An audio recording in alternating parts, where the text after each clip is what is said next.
Olá, você vai ver hoje no mundo político a dívida bilionária da Vale com 28 municípios mineradores do país.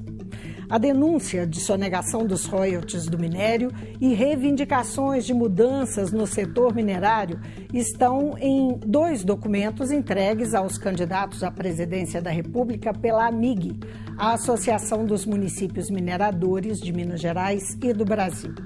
Eu vou conversar com o presidente da AMIG e prefeito de Conceição do Mato Dentro, José Fernando Aparecido de Oliveira.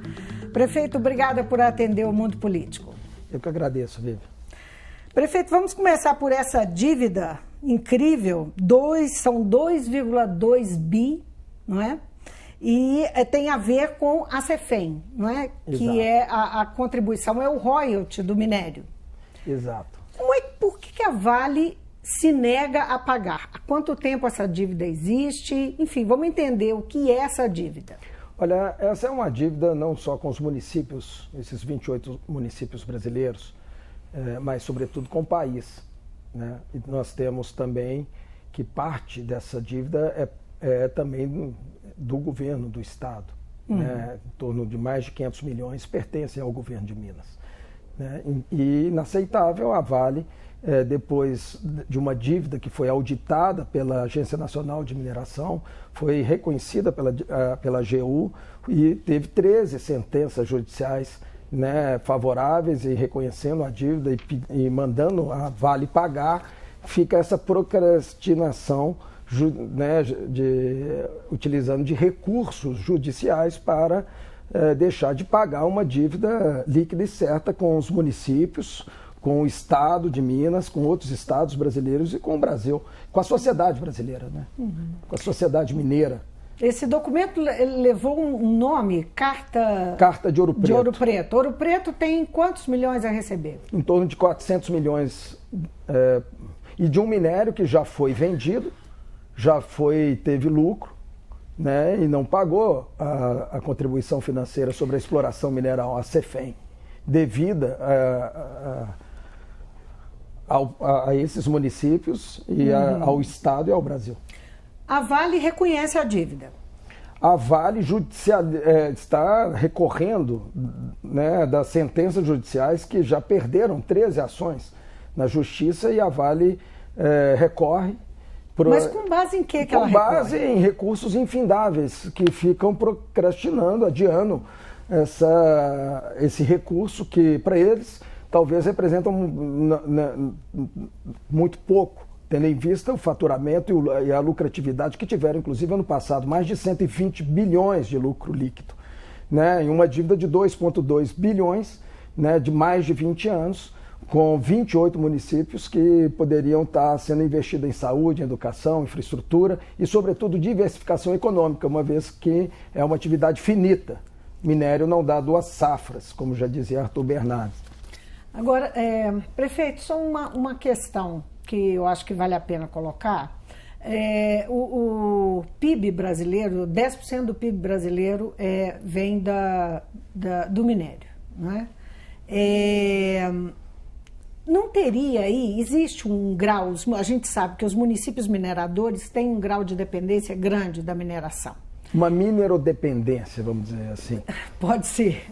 Mas o fato é que não há também um grau de leniência das prefeituras, dos prefeitos que assumem, quem está à frente desses municípios, às vezes, para deixar correr essas coisas, evitar o conflito, até com temor de, por exemplo, haver desemprego no município.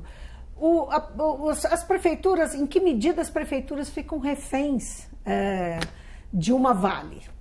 É o que está acontecendo nesse momento em Itabira, onde se avizinha a exaustão mineral daquele município que foi, durante muito tempo, o carro-chefe da mineração brasileira, o carro-chefe das exportações do país, que foi Itabira. Itabira está anunciada já a exaustão mineral dentro de 10 anos. A cidade realmente está muito preocupada, o município está realmente tomando as providências, né, que tem para poder substituir uma atividade que representa muito, não só para Itabira, como para toda aquela região. Então nós temos que pensar a diversificação econômica desde a licença prévia, e não do que está acontecendo efetivamente agora, como nós estamos vendo em Itabira, o esforço que Itabira está fazendo, né, para tentar diversificar sua economia, né, uma vez que a Vale já anunciou que vai encerrar suas atividades daqui a 10 anos, nesse município, que é um município que referência na mineração de Minas e do Brasil. Nós temos que começar a agregar valor na nossa mineração, não só ficar exportando para a China isento de ICMS. Só para entender uma coisa, antes de entrar naquilo que a AMIG, os municípios mineradores acham que é necessário para pensar daqui para frente a mineração, a CEFEM, ela é paga não é só pela Vale. E a gente sabe que existe muita dívida de outras mineradoras, não é? CEFEM não sendo paga. O fato da Vale tão poderosa e grande ter uma dívida desse porte faz com que outras deixem de pagar?